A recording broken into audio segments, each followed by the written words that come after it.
इस गाने का नाम है कमर के लोग। गाना शानदार है, कमर के रोग। इस गाने के जो सिंगर हैं समर सिंह और शिल्पी राज दोनों मिलकर इस गाने को गाए हैं। गाना शानदार है, लाजवाब है। और इस गाने के जो लिरिक्स लिखे हैं आशुतोष तिवारी, जो कि कमाल का लिरिक्स है यार, सुनो ना, कमाल लग रहा है।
ये जो गाना रिलीज किया गया दोस्तों वेब म्यूजिक चैनल से। जी हमारे दोस्तों, वेब म्यूजिक चैनल से इस गाने को रिलीज किया गया दोस्तों।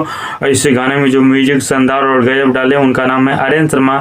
तो जानते हैं कि आर्यन शर्मा हमेशा ही अलग म्यूजिक लाते हैं और अलग ब्रांड बनाते हैं यार, कि गाना में कुछ अच्छा सुनने में लगे। और सच में गाना सुनने में मज़ा लग रहा है। और इस गाने की जो हीरोइन है जो कि श्रुति सिंह, जो कि कमाल परफॉर्मेंस दी है यार, खतरनाक लुक देखने को मिला है, देखो ना।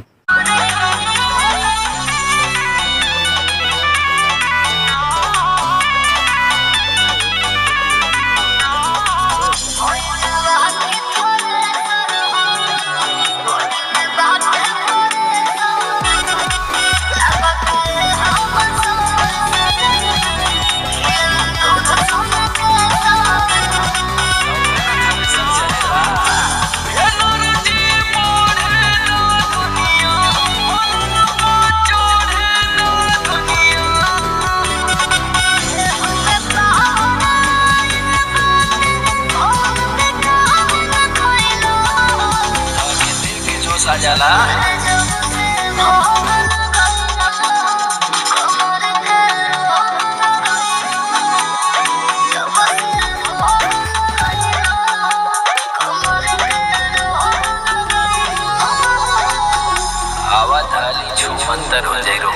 बाकी गाना कैसा लगा दोस्तों? अगर गाना अच्छा लगा तो मेरे वीडियो का डिस्क्रिप्शन में और वीडियो की लिंक डाल दें दोस्तों, वहां से क्लिक करके देख सकते हैं। या तो वेब म्यूजिक चैनल पे जाके वहां से भी क्लिक करके देख सकते हैं। और वीडियो एक बार जाके जरूर सुनिएगा दोस्तों, गाना शानदार है, लाजवाब है यार।